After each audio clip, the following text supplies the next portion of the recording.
अस्सलाम वालेकुम, this is me doctor Awais Ahmed. एक शख्स है, वो एक डॉक्टर के पास आता है और उनसे कहते हैं कि मुझे बहुत ज़्यादा तकलीफ़ है, मेरे पेट में बहुत ज़्यादा दर्द हो रहा है। डॉक्टर उनको कहता है कि दर्द कैसे होता है? तो पेशेंट जवाब देता है कि ये कुछ वक़्त के लिए स्टार्ट होता है, मुझे तकलीफ़ देता है, फिर ख़त्म हो जाता है। फिर कुछ वक़्त के लिए स्टार्ट होता है, मुझे तकलीफ़ देता है, फिर ख़त्म हो जाता है। तो डॉक्टर साहब उनको कहते हैं कि ये किस टाइम ज़्यादा होता है? पेशेंट जवाब देता है कि उस टाइम ज़्यादा होता है जब मैं भूखा रहता हूँ।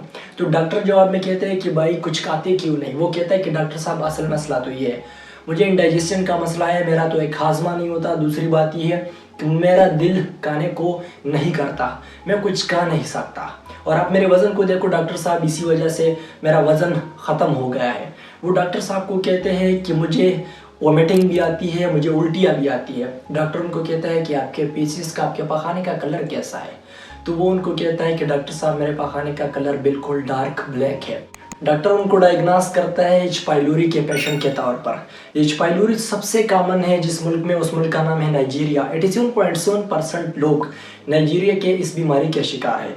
ये रेशो पाकिस्तान में भी कम नहीं है। पाकिस्तान के 58% लोग इस बीमारी का शिकार होते हैं अपने लाइफ स्टेजेस में। अगर आप पूरी दुनिया पे एक नज़र डालें तो दुनिया के 50% लोगों को उनकी लाइफ में ये बीमारी होती है। ये बीमारी आपको मैदे के ज़ख़म में मुब्तला कर सकती है और मैदे के जो 90% ज़ख़म होते हैं ये एच पाइलोरी की वजह से होते हैं। आपके जहन में सवाल आएगा कि जो बाकी 10% है वो किस वजह से होते हैं?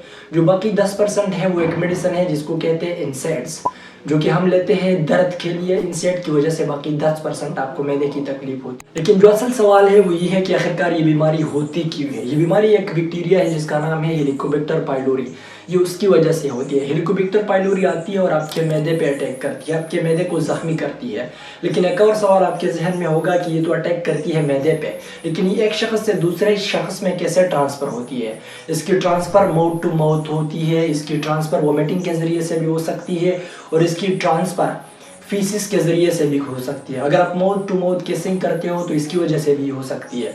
अगर आप ऐसे खाना खाते हो जो डर्टी हो, जिसमें जरासीम हो, तो इसकी वजह से भी हो सकती है।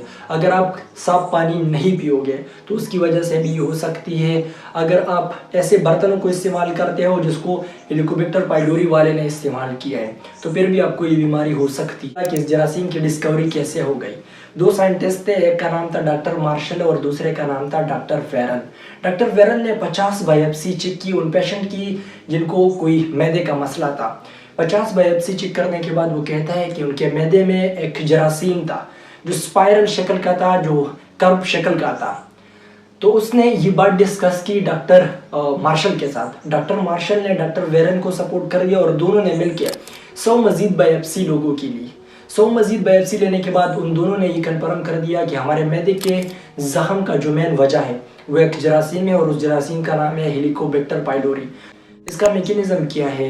ये बैक्टीरिया जाती है, आपके म्यूकोज़ा को इफेक्ट करती है आपके मैदे की, और उसके बाद वहाँ पे एक ज़ख़म बन जाता है जिसको कहते हैं स्टमक अल्सर। 90% स्टमक अल्सर होते हैं एच पाइलोरी की वजह से। जो बकाया 10% है वो एक स्पेसिफिक ड्रग है जिसको कहते हैं इंसेट, लाइक ब्रोपेन हो गए या नेप्रोक्सिन हो गए, तो उसकी वजह से ये हो सकते हैं। अब आपके जहन में सवाल होगा कि मैं कैसे पता लगाऊंगा कि मुझे एच पाइलोरी है? इसकी डायग्नोसिस आप दो तरह के टेस्ट से करते हैं। एक होता है एंटीजन स्टूल एंटीजन टेस्ट और दूसरा होता है पीसीआर स्टूल टेस्ट।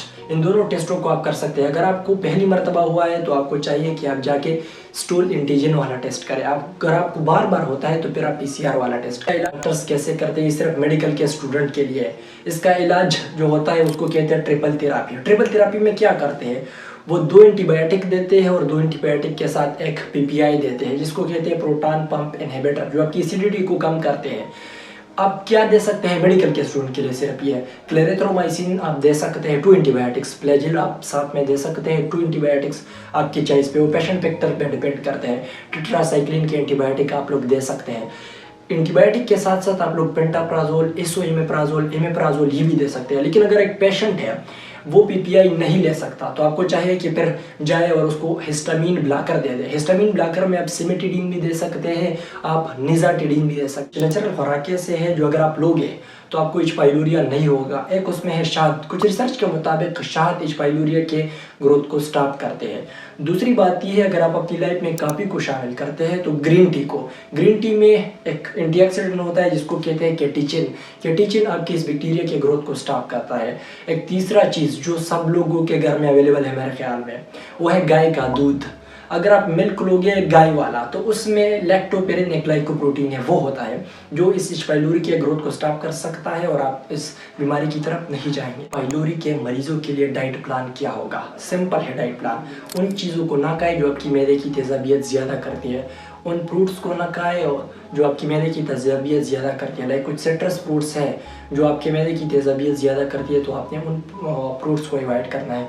आप स्ट्रॉबेरीज हो गए, ब्लैकबेरीज ऐसे फ्रूट ले सकते हैं। मैं आप लोगों को 3 ऐसी सब्जियां बताता हूँ जो आपको H. पाइलोरी से निजात दिला सकते हैं। एक है कैबेज, दूसरा है कॉलीफ्लावर और तीसरा है ब्रोकोलाई। अगर आप ब्रोकोलाई को लोगे तो इसमें एक चीज़ होता है जिसको कहते हैं आइसोथायोसायानेट्स, जो आपके इस H. पाइलोरी के बैक्टीरिया को मुकम्मल तौर पर ख़त्म कर सकते हैं। और एटलीस्ट आपने पर डे 70 ग्राम ऑफ ब्रोकोलाई लेनी है, तो इसकी वजह से आपकी H. पाइलोरी की डिजीज़ ख़त्म हो जाएगी और आप स्टमक कैंसर की तरफ भी नहीं जा सकते।